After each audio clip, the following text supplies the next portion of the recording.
Ito ang reading mo, Libra. Welcome back to our channel. Naway nasa buti kayong kalagayan while watching the channel. Isa general reading kayo nang bago magpalit-palit ng situation nyo sa reading ko.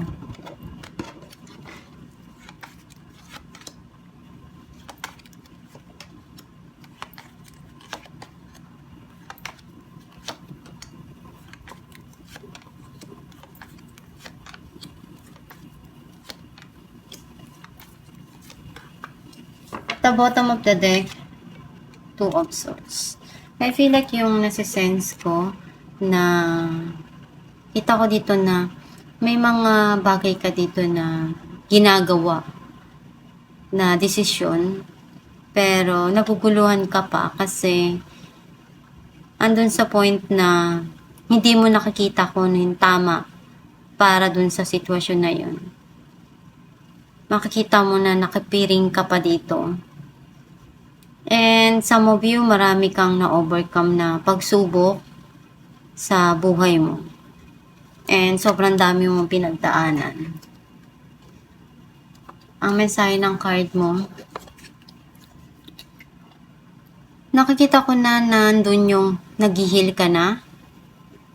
May mga bagay ka dito na gustong ayusin sa sarili mo. Or some of you, may gusto kang puntahan. Or lumipat ng lugar. Tirahan.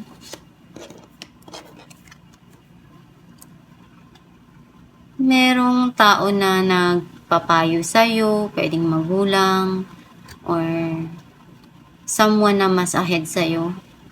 Some of you, pwedeng ikaw to na may mga desisyon ka dito na kailangan mong harapin, pag-isipan ng tama, and alam mo naman na ikaw lang yung tanging makapag-desisyon kung ano yung mga bagay na gusto mo pa para sa sarili mo.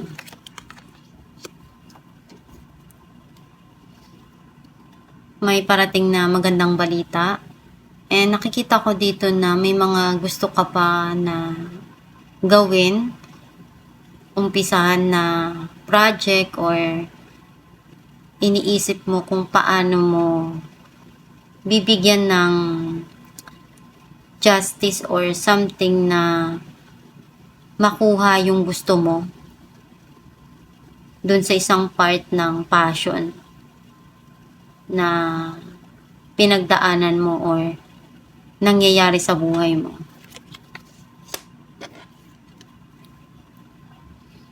Nakikita ko na masaya ka dun sa mga dumarating sa buhay mo at nakukuha mo.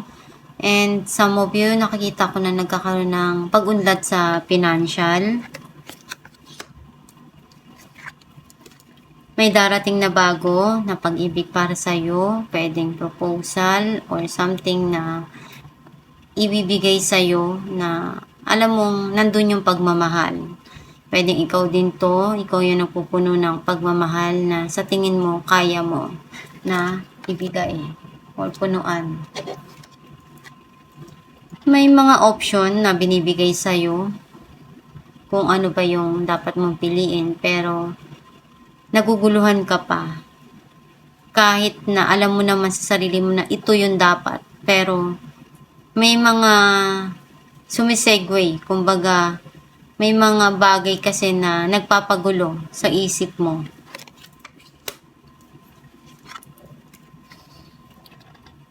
You are stronger now kaysa dati. And matapang ka na harapin kung ano yung mga bagay na dumarating sa buhay mo ngayon. Kumbaga, ready ka na. Andun yung pagmamahal na binibigay mo sa sarili mo. And napakahalaga nun. Kasi ngayon mo na-realize na Empress ako eh. Isa akong tao na alam kong nasa akin na yung lahat. Ibibigay ko. And hindi sinabing Empress, babae siya. Mababae, malalaki, kahit anong gender. Binibigay mo yung pagmamahal na kaya mo sa sarili mo. Pwedeng may mga needs ka na binibigay mo or binibili mo. May mga bagay ka dito na pinupunuan mo. Kasi dati, hindi mo nakikita sa sarili mo na may bibigay mo yun. Ngayon, nagagawa mo na. Clarify natin ang Six of Swords. Nine of Pentacles and Five of Cups. Nalulungkot ka or andun yung nararamdaman mo sometimes na naiiyak ka dahil unti-unti ka na kasing nag-heal at the same time nakikita mo na masaya ka kung ano yung meron ka ngayon. Clarify natin ang Page of Wands. Eight of Pentacles and Five of Pentacles. Andun yung iniisip mo na magsumikap palalo para hindi mo maranasan yung hirap. Kasi naramdaman mo na yun dati. Ngayon, mas gusto mong pagsikapan palalo. Clarify natin ang Ace of Cups.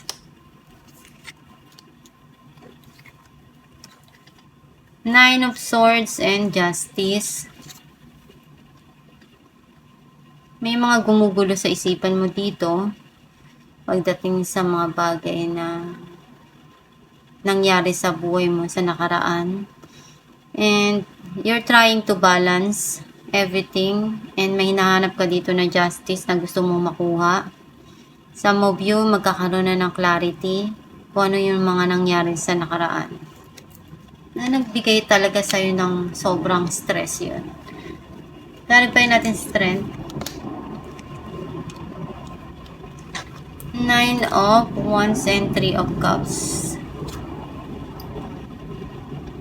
You feel grounded na, natuto ka na, bumangon ka, nasaktan ka, kahit ano pang sobrang sakit yung pinagdaanan mo, babangon ka pa rin. And natuto ka na eh.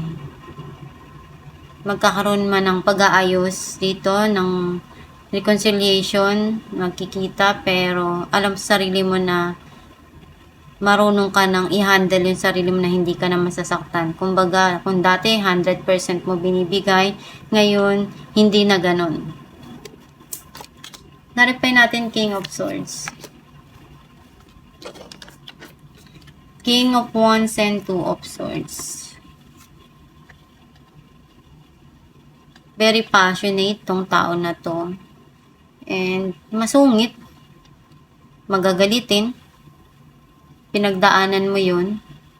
Marami kang pinagdaanan kumbaga sa kanya. Sobrang yung pagsubok na nangyari doon na na-experience mo. Nalagpasan mo lahat yun. Some of you naman naguguluhan ka pa kung kakausapin mo ba or hindi. Pero andun kasi yung very passionate yung pinagsamahan nyo. Clarify natin ang Nine of Pentacles. Five of Cups and Knight of Swords. May paparating dito na tao na gustong kumausap sa'yo. And itong tao na to, sobrang lungkot niya. Nanghihinayang siya. Nakikita niya na masaya ka kung ano yung meron ka ngayon. Clarify natin ang Seven of Cups. Ace of Swords and Two of Cups.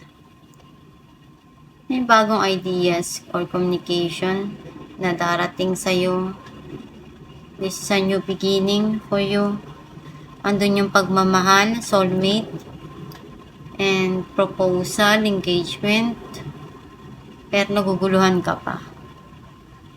Andun din yung pwedeng may clarity dito about dun sa pag-ibig na nangyari sa'yo sa buhay mo or dumating sa buhay mo. And may mga bagay ka dito na kailangan mong pagdesisyonan. Clarify natin the Empress. Three of Wands and Five of Wands. May hinihintay ka. You feel something na may kakompetensya ka dito, pero alam mo sa sarili mo na nag-iisa ka lang. Wala kang katulad. And andun yung pagmamahal mo sa sarili mo. Alamin natin kung naman sa'yo ng yung gabay. Creative project. Your soul longs to express itself in creative ways. We are guiding you to infuse artistry and creativity into your life. Creative expression makes you feel alive and excited and reignites passion toward your life. Ang mensahe ng yung gabay na yung buhay natin, kailangan natin bigyan ng atensyon yung mga dumarating sa buhay natin. Like, kung ano yung ginagawa mo, pinagkakaabalahan mo. And it helps kasi sa atin na makatulong yung passion natin, kung ano yung mga bagay na binibigyan natin or pinagkakaabala natin sa araw-araw. Basta, alamin mo sa sarili mo kung ano yung magpapasaya sa puso mo and ipagpatuloy mo lang yung mga bagay na ginagawa mo. As long na nag-i-improve ka doon and nakakatulong sa financial mo or pangangailangan mo. And gawin mo lang yung best mo palagi. At itong yung reading, Libra, kung nakaresonate ka, can comment down below. Thank you for watching.